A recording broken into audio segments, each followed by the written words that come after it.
तो इस बार हिंदू मुस्लिम या रीजनल लड़ाई नहीं है। अगर 1 करोड़ वोट कटते हैं तो टीएमसी की हार 100% पक्की है। और इस बार अगर किसी वजह से भी किसी कारणवश अगर बीजेपी नहीं जीतती तो फिर वो कभी वेस्ट बंगाल में नहीं जीत पाए। प्रधानमंत्री नरेंद्र मोदी का लक्ष्य है बंगाल, जहां बीजेपी आज तक सरकार नहीं बना पाई, इस बार वहां सरकार बनाना। उसी हिसाब से बीजेपी मेहनत भी लगातार कर रही है। माइक्रो मैनेजमेंट कहें जिस तरीके से, फिर जिस तरीके से माइक्रो लेवल पर जाकर बीजेपी हर चुनाव में रणनीति तैयार करती है, चुनाव जीतने की का भरसक प्रयास करती है, वो काम इस बार कर भी रही है। और अपने नेताओं को भी साथ साफ संदेश दिया गया है कि आप मेहनत करते रहिए, नतीजे की चिंता नहीं करिए। तो क्या इस बार ममता बनर्जी के बंगाल में खेला होने वाला है और इस खेले को बीजेपी करने वाली, क्योंकि बहुत सारे फैक्टर्स अभी ममता बनर्जी के पक्ष में नहीं जाते दिख रहे हैं, बल्कि उनके खिलाफ जाते हुए दिख रहे हैं। बंगाल के चुनाव में बहुत कम वक्त बचा है, 2 चरणों में मतदान होना है। 4 मई को पता चल जाएगा कि आखिरकार किसकी मेहनत रंग लाई है। तो बंगाल में कौन कौन से फैक्टर्स हैं जो बीजेपी के फेवर में और ममता बनर्जी के अगेंस्ट जा रहे हैं, उन्हीं पर आज बात करेंगे। नमस्कार, मैं हूं आपके साथ अभिषेक पुंडीर और मेरे साथ मौजूद हैं हरिशरण देवगन सर। बहुत स्वागत आपका। आप महीनों बंगाल में रहे, तजुर्बा क्या कहता है आपको, कौन से फैक्टर्स हैं जो बीजेपी के फिलहाल पूरी तरीके से फेवर में जा रहे हैं और बीजेपी इतिहास रचने से बस महज चंद दिन दूर है? बीजेपी का जो इस बार मेन मुद्दा है, जो इलेक्शन लड़ने का जो मेन अपना एजेंडा है या जिस टॉपिक को वो लेके लड़ना चाहती है, इस बार बीजेपी ना हिंदू मुस्लिम वाला मॉडल बीजेपी खैर हमेशा कभी इस्तेमाल नहीं करती हिंदू मुस्लिम का मॉडल। ममता ममता दीदी इस बार हिंदू मुस्लिम के मैटर को लेके वो वोटिंग मैदान में उतरना चाहती है। लेकिन बीजेपी की हम बात करें तो बीजेपी का इस टाइम मेन मकसद और मेन मुद्दा जो उन्होंने उठाया है वो है 15 साल का कार्यकाल जो ममता दीदी के नीचे गुजरा। और 15 साल के कार्यकाल के अंदर उन्होंने क्या खोया क्या पाया, उसका जो कच्चा चिट्ठा है उसको लेके बीजेपी अपनी बात लेके मैदान में उतरना चाहती है। और बहुत सीधा सीधा और बहुत सीधी युद्ध नीति है। इसमें जो रणनीति है वो सीधी है कि 15 साल में जो उन्होंने खोया, जो नुकसान हुआ, जो पैसों का नुकसान हुआ, रेवेन्यू का नुकसान हुआ 15 साल में, कल वेस्ट बंगाल की बात करें तो ये अपने समय से कई साल पीछे चला गया। वहाँ से कंपनियां पलायन हुआ, वहाँ पे लोगों का पलायन हुआ, घुसपैठियों का आगमन हुआ, रोहिंग्याज अंदर आए, वेस्ट बंगाल ढाका की और बांग्लादेश की सारी प्रॉब्लम्स को वेस्ट बंगाल ने समाया, अर्थव्यवस्था खराब हुई उस स्टेट की। इन मुद्दों को तो लगातार बीजेपी उठा ही रही है, लेकिन ममता बनर्जी कह सकते हैं कि राजनीति के बहुत निचले स्तर पर फिलहाल उतर चुकी है। ममता बनर्जी का कहना है कि अगर बीजेपी यहाँ चुनाव जीती तो घर छिन जाएगा, मकान छिन जाएगा, डिटेंशन कैंप बना दिए जाएंगे और जो पारंपरिक खाना है, व्यंजन है, मछली और भात का, मछली और चावल का, उसे तक बंद कर देंगे, नॉनवेज बंद कर देगी बीजेपी यहाँ। अगर आप ध्यान से देखो तो टीएमसी ने हमेशा डर की राजनीति करी है। पिछले इलेक्शन में भी, पिछले चुनाव में भी उन्होंने डर की राजनीति करी, लेकिन इस बार हालात वैसे नहीं है। इस बार अगर हम शाहजहां की बात करें, ओवैसी की बात करें, शाहजहां इन्हीं से निकला, हुमायूं कबीर की बात करें, अगर हम हुमायूं कबीर की बात करें तो हुमायूं कबीर और ओवैसी की बात करें, उसके गठबंधन की बात करें तो इसी से निकला हुआ एक ऐसा बबूल का पेड़ है ये, जो ममता ने अपने हाथों से ये बबूल का पेड़ लगाया।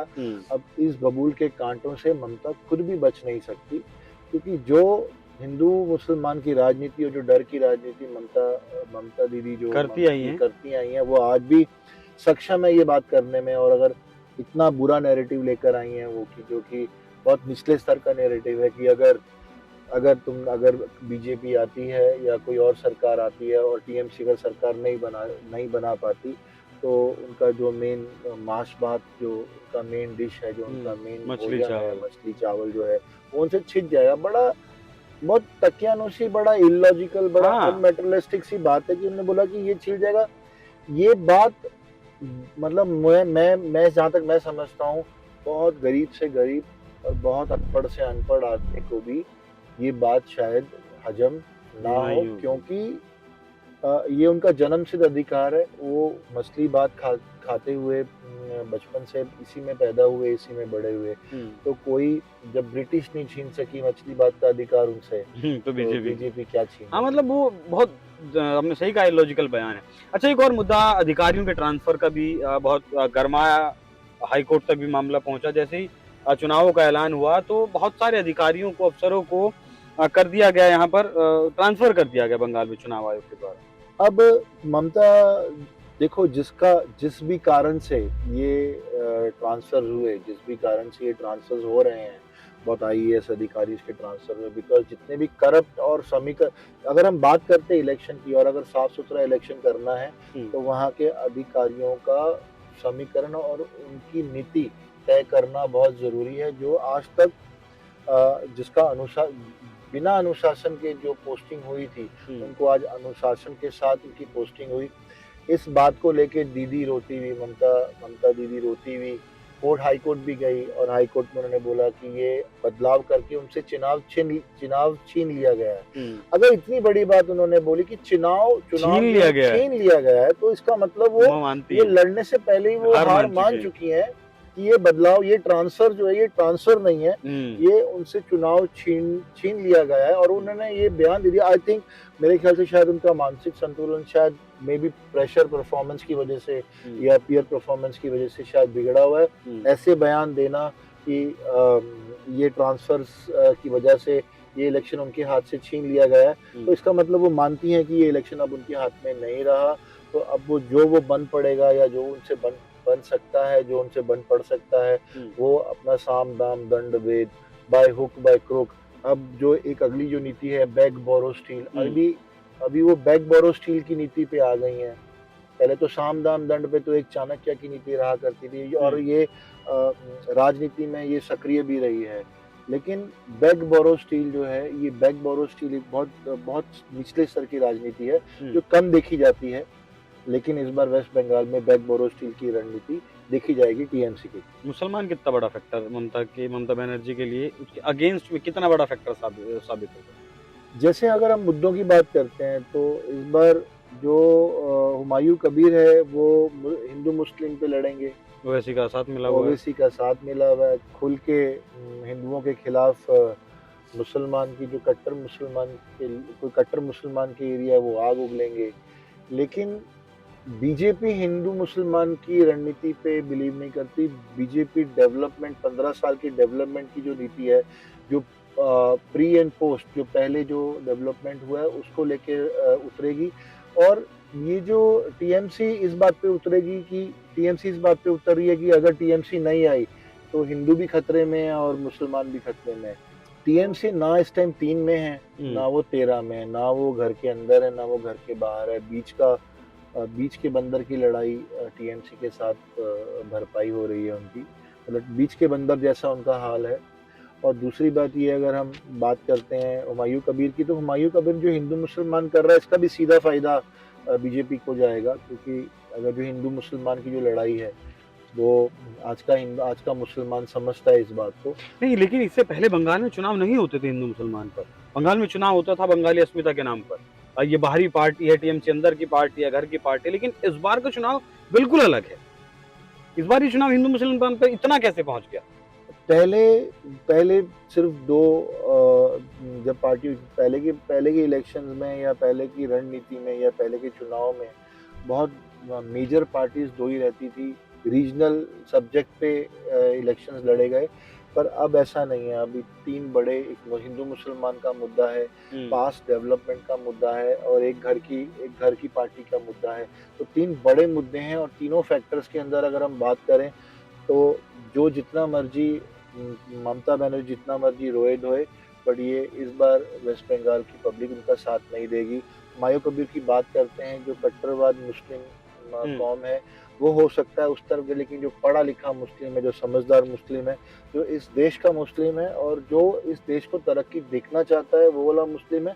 जो अपने घर को फलता फूलता और बढ़ता हुआ देखना चाहता है, वो मुस्लिम हुमायूं कबीर और ओवैसी की पार्टी को वोट नहीं देगी। वो वोट सीधा बीजेपी की पाले में आके गिरेगा और वो बीजेपी को इसका बेनिफिट ऑफ डाउट भी मिलेगा, सिचुएशन भी, और मिलना भी चाहिए। और टीएमसी की बात है कि जो ये अंदर की पार्टी है, ये घर की पार्टी है, पार्टी कोई किसी की नहीं होती। जो भला करे उस स्टेट का, पार्टी वो स्टेट उस पार्टी की होनी चाहिए। एसआईआर कितनी बड़ी भूमिका निभा रहा है?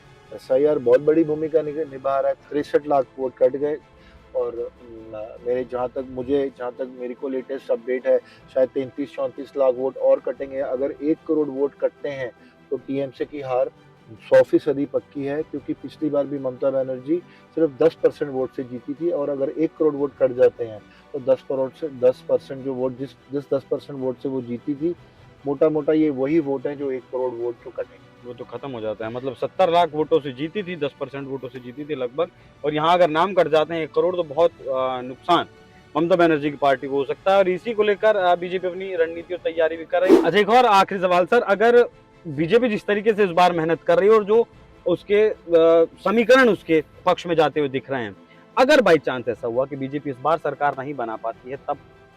नहीं, बीजेपी इस बार सरकार बनाने की बहुत ज़्यादा, देखो ये वक्त है, वक्त बहुत बलवान होता है, वक्त कब करवट बदलता है।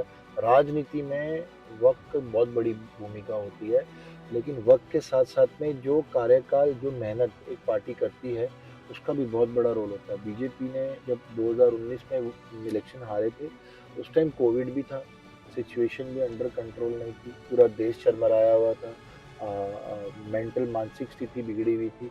दूसरी बात, उस वक्त बीजेपी का एक स्ट्रॉन्ग फुटप्रिंट भी नहीं था। इन 5-7 सालों में बीजेपी का एक बहुत स्ट्रॉन्ग वर्किंग फुटप्रिंट दिखता है, अगर आप वेस्ट बंगाल की अगर थोड़ी-सी भी भूमिका समझें।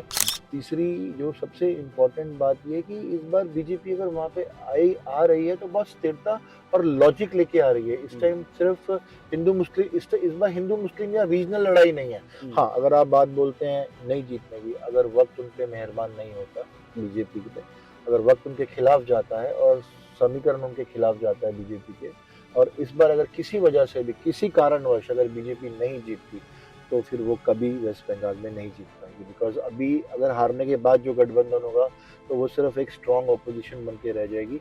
हाँ, स्ट्रॉन्ग ऑपोजिशन वो हो सकता है कि शायद आने वाले 3 पारी में, 4-5 पारियों में स्ट्रॉन्ग ऑपोजिशन रहे, लेकिन जीतना मुश्किल हो जाएगा, बिकॉज जड़ें बहुत गहरी हो जाएंगी हुमायूं कबीर की, और टीएमसी फिर एक बार जो रीजनल रणनीति है, राजनीति है, अगर वो गहरा गई तो उस जड़ों को उखाड़ना बहुत मुश्किल होगा। ये caste based voting, root voting हो जाएगी, और कास्ट बेस्ड जो रूट वोटिंग होती है उसको खत्म करना ऑलमोस्ट नामुमकिन होता है। इसके लिए इस बार अगर बीजेपी नहीं जीतती किसी वजह से, तो ये उनके लिए बहुत बड़ा नुकसान होगा, और ये नुकसान उनको लंबे समय तक झेलना पड़ेगा। बिल्कुल, जो डर की राजनीति ममता बनर्जी बंगाल में फैलाई है, उस डर की भी जड़ें और ज्यादा मजबूत ममता बनर्जी कर सकती हैं, अगर इस बार वो चुनाव जीतती हैं।